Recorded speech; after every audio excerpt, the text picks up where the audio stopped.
எல்லாருக்கும் வணக்கம். நிறைய நாளைக்கு பிறகு ஒரு வீடியோ போடுறோம். ஆல்ரெடி உங்களுக்கு நிறைய லெசன்ஸ், எக்ஸசைஸ்கள் நான் சொல்லி தந்திருக்கிறேன். இன்றைக்கு நாங்கள் ஒரு புது விஷயம் ஸ்டார்ட் பண்ணுறோம். யூஸ்ஃபுல் சென்டென்சஸ், அதாவது லைஃப்பில் உங்களுக்கு தேவைப்படக்கூடிய, நீங்கள் பாவிக்கக்கூடிய, பயன்படுத்தக்கூடிய வசனங்கள். நாங்கள் ஒரு நாளைக்கு ஒரு வசனம், அது என்னென்ன விதமாக பயன்படுத்தலாம்னு சிம்பிளாக பார்ப்போம். இது ஷார்ட்டான வீடியோ. ஆல்ரெடி எங்களோட வீடியோஸை பார்க்குறவங்களுக்கு தெரியும், நான் சிம்பிளாக தான் எல்லாம் படிப்பிச்சு கொண்டு போகிறேன். இப்போ பார்ப்போம். இன்றைக்கு நாங்கள் சொல்கிற முதலாவது, எங்களது சீரீஸில் முதலாவதாக நாங்கள் பார்க்க போகிற சொல் ரிமைண்டு. ரிமைண்டுன்னு சொன்னால் ஞாபகப்படுத்துதல். ஏதோ ஒரு விஷயத்தை எனக்கு ஞாபகப்படுத்துங்கன்னு சொல்கிறதுக்காக, அல்லது இன்னொரு ஆளுக்கு நான் ஞாபகப்படுத்துவோம்னு சொல்கிறதுக்காக பயன்படுத்துகிற சொல் தான் ரிமைண்ட். அதாவது நினைவூட்டுதல் அல்லது ஞாபகப்படுத்துதல். இது பேசிக்காக அப்படி வருமென்று பார்ப்போம். ப்ளீஸ் ரிமைண்ட் மீ, தயவு செய்து எனக்கு நினைவூட்டுங்கள். அப்போ இந்த ரிமைண்டுக்கு முன்னாடி ப்ளீஸ்ன்றது எல்லாருக்கும் தெரியும். தயவு செய்து நாங்கள் ஒரு ஆளுக்கு ஒரு விஷயத்தை ஆர்டர் போடும்போதோ, அதாவது ஒரு விஷயத்தை செய்ய சொல்லும்போதோ ப்ளீஸ்ன்னு சொல்லி பயன்படுத்துகிறது ஒரு நாகரிகமான வடிவம். ப்ளீஸ் சொல்லாமல் ரிமைண்ட் மீன்னு சொன்னீங்கன்னா நீங்கள் கட்டளை போடுற மாதிரி இருக்கும். இது ஒரு வேண்டுகோள் வைக்கிற மாதிரி இருக்கும். Please remind me. Remind me என்று சொல்கிறது இங்கே எனக்கு. நான் உங்களுக்கு ஆல்ரெடி இது வீடியோ போட்டிருக்கிறேன், ப்ரொனவுன்ஸ்ட வடிவங்கள். ஸோ மீ என்றது எனக்கு. ஸோ எனக்கு ஞாபகமூட்டுங்கள். ப்ளீஸ் என்றது தயவு செய்து. அப்போ தயவு செய்து எனக்கு நினைவூட்டுங்கள். இப்போ இந்த வசனத்தை நாங்கள் வேறு விதமாக எப்படி பயன்படுத்தலாம்னு பார்த்தோம்னா, இந்த மீக்கு பதிலாக எனக்குன்றதுக்கு பதிலாக அவனுக்கு, அவளுக்கு, அவர்களுக்கு அப்படின்ட்டு ஏதாவது ரீப்ளேஸ் பண்ணும்போது இந்த வசனம் அதே ஃபார்மெட்டில் தான் வரும். உதாரணம் பார்த்தோம்னு சொன்னால், ப்ளீஸ் ரிமைண்ட் ஹர். மீ என்றது எனக்கு மாதிரி, ஹர்ன்றது அவளுக்கு.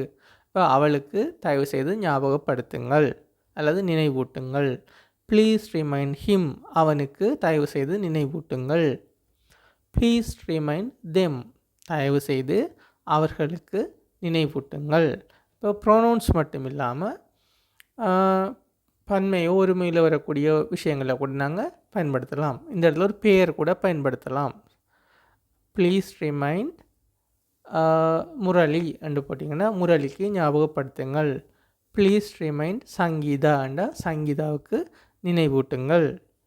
Please remind them. Please remind them என்ற அவர்களுக்கு நினைவூட்டுங்கள். அதுக்கு பதிலாக தெம்மை நம்ம ஸ்டூடெண்ட்ஸ் என்று ரீப்ளேஸ் பண்ணுவோம். அதாவது மாணவர்களுக்கு ஞாபகப்படுத்துங்கள். Please remind the students. மாணவர்களுக்கு தயவு செய்து ஞாபகப்படுத்துங்கள். Please remind the committee. Committee என்றது ஒரு குழு அல்லது அமைப்பு, செயற்குழுன்னு சொல்லலாம்.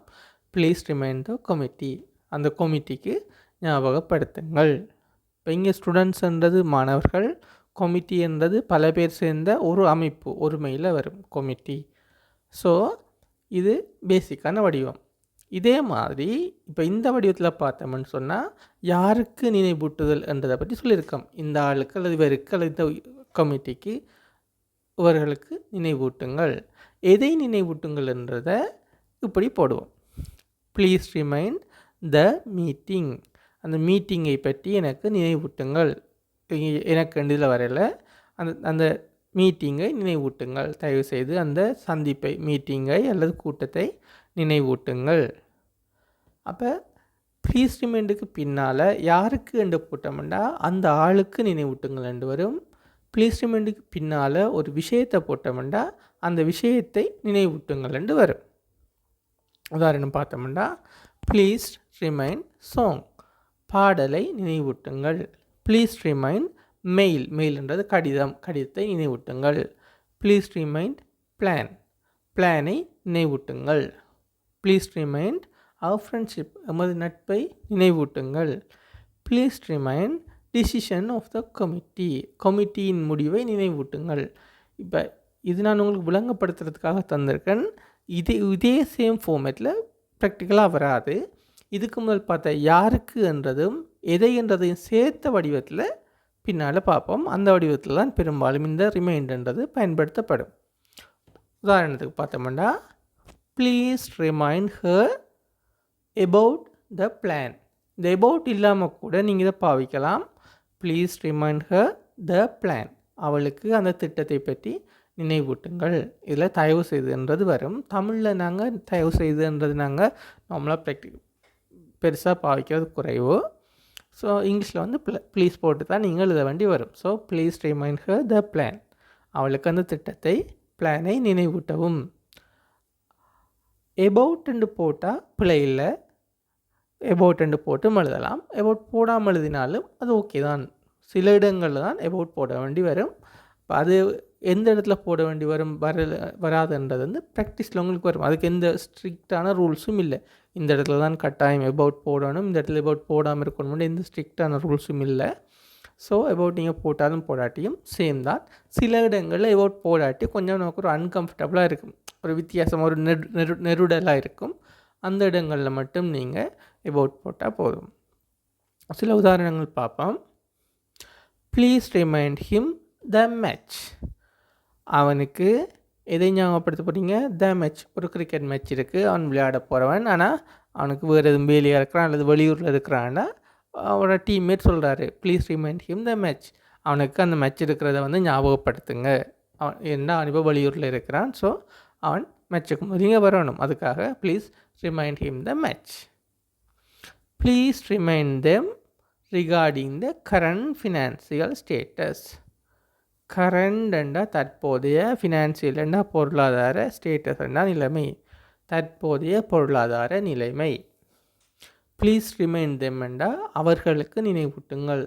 ரிகார்டிங் என்றால் அது தமிழில் வந்து கிட்டத்தட்ட பற்றி என்று மீனிங் வரும். அதாவது ஏதோ ஒரு விஷயத்தை பற்றி. எபவுட் என்றதும் அதே மீனிங்கில் வரும். எபவுட் அல்லது ரிகார்டிங் ரெண்டுமே ஈக்குவல் மீனிங்கில் தான் வரும். எபவுட் அல்லது ரிகார்டிங் இந்த ரெண்டு சொல்லும் ஞாபகம் வச்சுக்கொள்ளுங்க. எபவுட் அல்லது ரிகார்டிங் ரெண்டுமே same meaning. So please remind them regarding the current financial status. அவர்களுக்கு தற்போதைய நிதி நிலைமையை பற்றி ரிகார்டிங் என்றது பற்றி, நிலைமையை பற்றி நினைவூட்டுங்கள். அதே நேரம் இந்த இடத்துல அடுத்த வசனத்தை பாருங்கள். Please remind the students before examination. பிஃபோர்ண்டா முதல், ஏதோ ஒரு விஷயத்துக்கு முன்னர். எக்ஸாமினேஷன்ன்றது பரீட்சை, எக்ஸாம்.